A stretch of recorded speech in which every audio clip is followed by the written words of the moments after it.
40,000 tons of Russian ammunition, enough firepower to sustain their offensive for 3 months, gone in 90 seconds. The Russian soldiers stationed there never saw the rockets coming. Launched from 80 kilometers away beyond the range of any Russian counterfire. 6 rockets, 6 impacts, 1 weapon system that changed everything.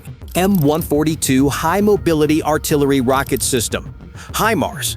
When the United States announced in June 2022 it would supply these to Ukraine, Russian propaganda dismissed them as irrelevant. They were spectacularly wrong. Here's what makes HIMARS revolutionary. It's a 6-rocket launcher mounted on a 5-ton truck, light enough for air transport, mobile enough for any terrain. But mobility is just the beginning. Traditional artillery fires unguided shells with accuracy measured in hundreds of meters. HIMARS fires GPS-guided rockets that strike within 10 meters of their target from 85 kilometers away. That's 53 miles of precision reach. Each GMLRS rocket carries a 200-pound warhead. The system fires all 6 in under 40 seconds, then relocates within 5 minutes, gone before Russian counter-battery fire arrives.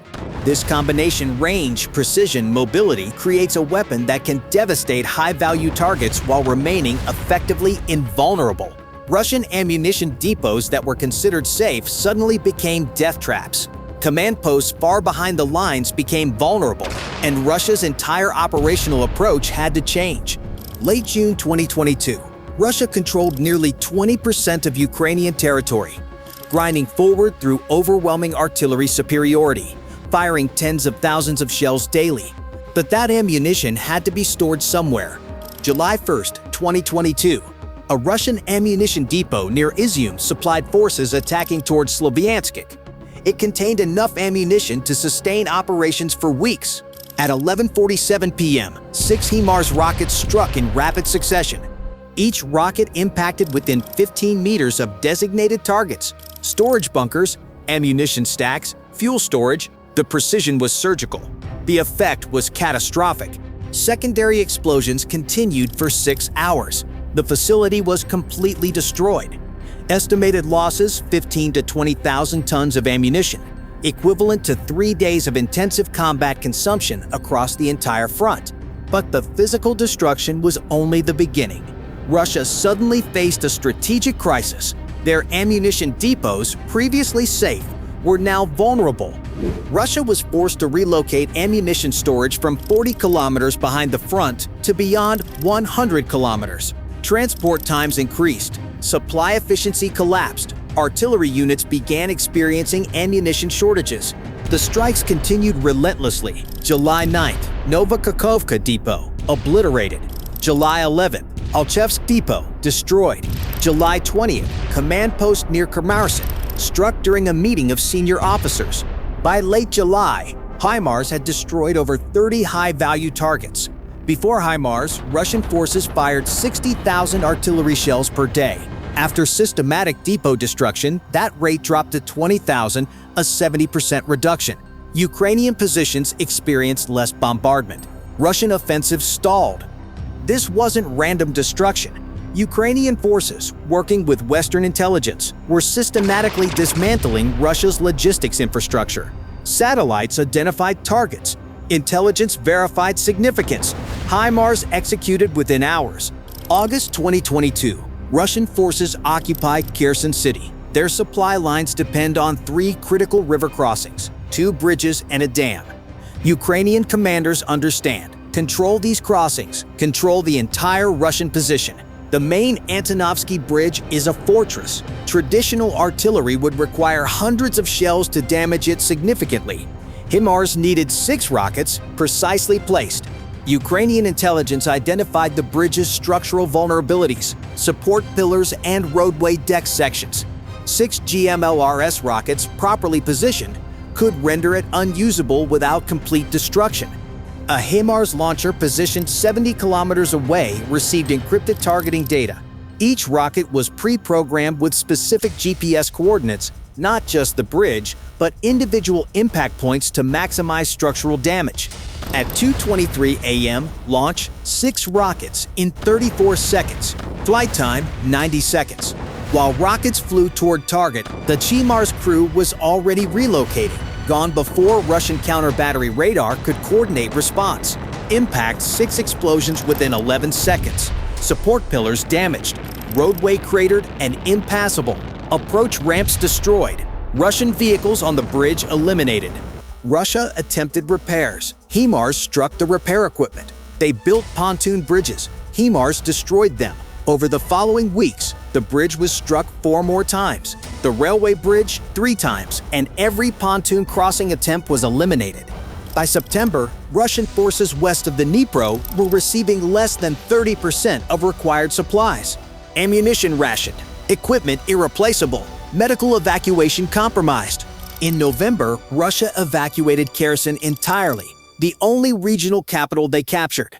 They withdrew not because of direct combat defeat, but because HIMARS made their position logistically untenable. 6 rockets, properly placed, forced a strategic Russian withdrawal from a major city. Russian media claimed dozens of HIMARS destroyed. Independent verification found 0 confirmed losses to enemy fire in the first 18 months. 0. Why couldn't Russia stop them? HIMARS operates on perfected shoot-and-scoot doctrine. Move from concealment to firing position. Launch in under 1 minute. Relocate within 5 minutes. For Russia to destroy one, they must detect the launch, calculate position, coordinate strike assets, and execute all within 5 minutes before HIMARS is gone. Russian radars detect launches, but by the time they coordinate response, HIMARS has vanished. Russian artillery strikes empty fields. Airstrikes hit abandoned positions. Russia deployed more drones, positioned special forces teams, announced bounties for HIMARS locations. Ukrainian forces responded with decoys, inflatable and wooden replicas that looked real to reconnaissance. Russia wasted expensive precision missiles on targets made of plywood. One documented incident involved a $10 million Kinsal hypersonic missile striking a barn containing agricultural equipment and 3 decoy HIMARS replicas. Russia attempted GPS jamming to degrade HIMARS accuracy. Limited effectiveness. GMLRS rockets use inertial navigation that functions without GPS, maintaining sufficient accuracy for large targets even when jammed. Ukrainian forces adapted, identifying areas with reduced jamming and prioritizing strikes there. They also used jamming presence as intelligence. Intense jamming often revealed high-value Russian asset locations. Despite public claims that HIMARS was ineffective, Russia's actions proved otherwise. They relocated major logistics hubs over 100 kilometers from the front. They dispersed ammunition across hundreds of smaller sites. They evacuated officers from forward positions. The entire Russian operational structure was reshaped around HIMARS' threat. As the war progressed, HIMARS evolved. Early 2023 brought GMLRS extended-range rockets, increasing maximum range from 85 to 150 kilometers. Russian assets in Crimea, previously untouchable, suddenly became vulnerable. October 2023, HIMARS struck Jankoy Air Base in Crimea, 120 kilometers from Ukrainian-controlled territory. Multiple helicopters destroyed. Ammunition storage damaged. Russia could no longer consider any facility within 150 kilometers safe. Then came ATAC-EMS, Army Tactical Missile System, much larger than GMLRS. HIMARS carries only 1 or 2 ATAC-EMS compared to 6 rockets. But ATAC-EMS compensates with 300-kilometer range and 500-pound cluster warheads carrying hundreds of submunitions. ATAC-MS proved devastating against dispersed targets like airfields.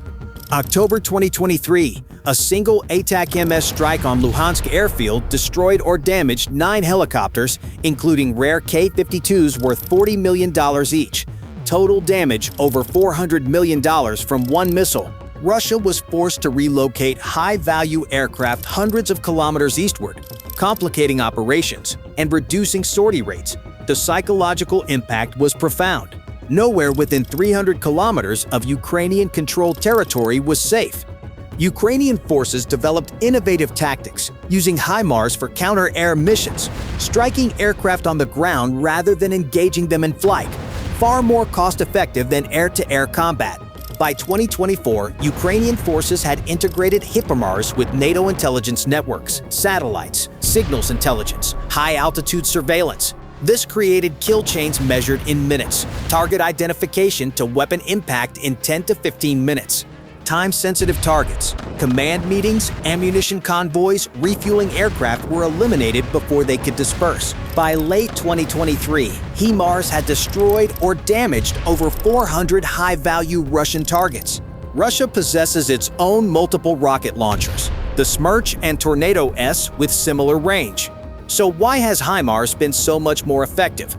3 reasons: precision, survivability, and integration. HIMARS achieves 10-meter accuracy. Russian systems, even modern variants, have accuracy measured in dozens to hundreds of meters.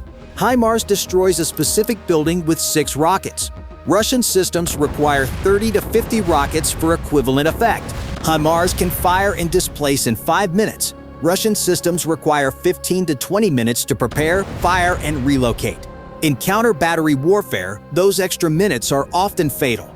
Ukrainian forces have destroyed dozens of Russian launchers through counter-battery operations. HIMARS losses to counter-battery fire, 0, and HIMARS operates within a comprehensive NATO intelligence network.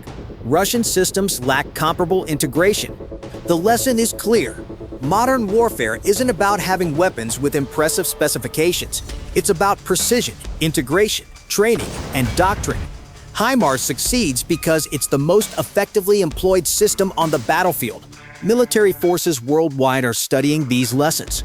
Poland ordered over 400 HIMARS launchers. Australia, Romania, Estonia made purchases.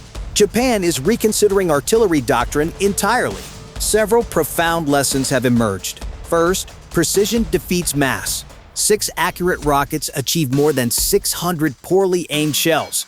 Second, integration is everything. HIMARS succeeds as part of a network, not in isolation. Third, mobility equals survivability. In an era of ubiquitous sensors, static positions are death sentences. Fourth, deep strike changes strategic calculus. When commanders can strike hundreds of kilometers deep, there is no safe rear area anymore. These lessons are reshaping military doctrine globally. Future conflicts may be won not by the side with the largest military, but by the side with the most advanced precision strike capabilities and best intelligence integration. In warfare history, certain weapons transcend their specifications to become symbols of transformation. The longbow at Agincourt, the machine gun in World War I, the aircraft carrier in World War II. HIMARS has joined this legacy. Over 2 years of operations, HIMARS destroyed hundreds of high-value Russian targets. But its true impact goes beyond physical destruction. HIMARS forced Russia to fundamentally reorganize their entire military operation around the threat of precision strikes. Ammunition depots pushed beyond 100 kilometers from the front. Command posts relocated constantly. Supply operations dispersed and complicated. Artillery positioned cautiously. Air assets withdrawn from forward bases. All because of one weapon system Russia initially dismissed. For Ukraine, HIMARS became a symbol of resilience and technological superiority, proof that a smaller nation could defend itself through innovation and determination. For Russia, it became a nightmare they couldn't counter, couldn't destroy, and couldn't ignore. For military planners worldwide, HIMARS became proof that the future of warfare lies in precision, integration, and speed, not mass and brute force. The lessons learned here will shape military doctrine for decades. As the war continues, HIMARS remains operational, striking targets, degrading Russian capabilities, enabling Ukrainian operations. Each launch is a reminder that modern warfare has changed, that the invisible battlefield of sensors, networks, and precision fires has become as decisive as the visible battlefield of troops and tanks. This is the new face of war, surgical, calculated, devastating. And it's being written in the trails of GPS-guided rockets launched from platforms that arrive, strike, and vanish before the enemy can respond. Welcome to Precision Strike Warfare. This is how modern wars are won. Thank you for watching this analysis of HIMARS operations in Ukraine. Stay informed, stay analytical. We'll see you in the next documentary.